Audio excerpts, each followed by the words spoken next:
이스라엘이 가자 지구에 대한 일일 10시간 군사작전 중단을 발표했습니다.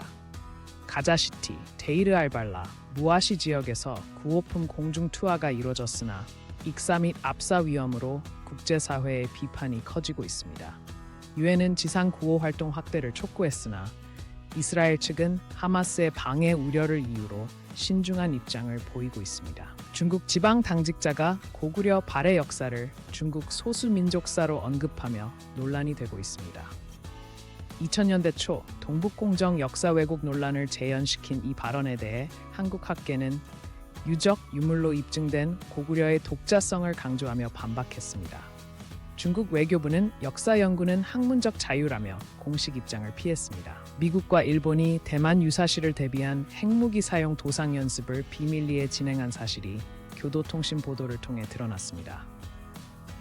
확장 억제 체계 하에서 핵 공유 논의가 이뤄진 것은 처음이며 한국이 이 과정에서 제외되자 안보 전문가들은 한반도 위기 시 미국의 신뢰도 하락을 우려하고 있습니다. 백악관은 동맹국과의 조율 지속이라 해명했습니다. 대만 입법원에서 친중 성향 야당 의원 24명에 대한 파면 투표가 전원 부결됐습니다. 라이칭더 총통의 반공 정책에 대한 정치적 반격으로 읽히는 이 결과에 대해 집권민진당은 중국 영향력 차단 실패라며 유감을 표했고 야당은 총통의 사과 필요를 주장했습니다. 대만 증시는 정치 불확실성으로 1.2% 하락했습니다. 태국과 캄보디아가 3일간의 국경 충돌 후 휴전의 원칙적 합의를 도출했습니다. 양국 국경에서 발생한 교전으로 최소 3명이 사망했으며 트럼프 전 미국 대통령의 중재 제안이 성과로 이어진 것으로 알려졌습니다. 현지 시간 28일 오전까지도 산발적 충돌이 이어져 완전한 정전 여부는 주목됩니다. 유엔은 긴급회의를 소집했습니다. 미국과 중국이 3차 고위급 무역회담에서 관세 휴전을 90일 추가 연장하기로 합의했습니다. 지난 5월 체결된 합의가 7월 말 만료 예정이었으나 반도체 수출 규제 및 인공지능 기술 이전 문제에서 진전이 없자 임시 조치로 이어진 것입니다.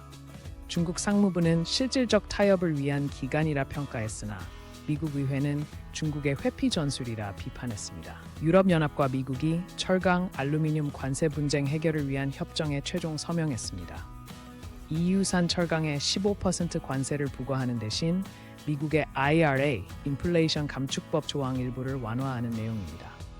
독일 경제부는 3년 만에 교류 정상화라 환영했으나 유럽 철강 업체들은 매 시장 진출 여전히 제한적이라 불만을 표출했습니다. 인텔이 연말까지 전 세계 직원 2만 명 추가 감원과 유럽 파운드리 공장 건설 중단을 발표했습니다. 반도체 시장 둔화로 작년부터 15% 인원 감축을 진행 중이었으나 AI 시장에서의 경쟁력 약화로 추가 조치가 불가피했다고 설명했습니다. 특히 아일랜드와 독일의 200억 달러 규모 신규 공장 계획이 백지화되며 현지 정부들의 반발이 예상됩니다. 시리아 과도 정부가 9월 15일부터 20일까지 전쟁 후 첫 국회의원 선거를 실시할 계획입니다. 반군 점령 지역을 제외한 정부 통제 하지역에서만 진행될 예정이며 유엔은 포괄적 참여 부재를 우려하고 있습니다. 러시아와 이란의 지원하에 진행되는 이 선거가 서방 국가들로부터 인정받을 수 있을지 여부는 불투명합니다. 내전 종식 3년 만에 정치적 시험대입니다. 폴란드에서 현직 가톨릭 사제가 신도를 도끼로 살해한 후 시신을 불태운 충격적 사건이 발생했습니다. 동시에 콩고 민주공화국에선 반군 세력이 성당을 습격해 38명을 학살하며 종교시설 대상 테러가 급증하는 추세를 보이고 있습니다. 교황청은 양국 사건에 대해 인류적 비극이라며 애도를 표명했고 국제사회의 공동 대응이 촉구되고 있습니다.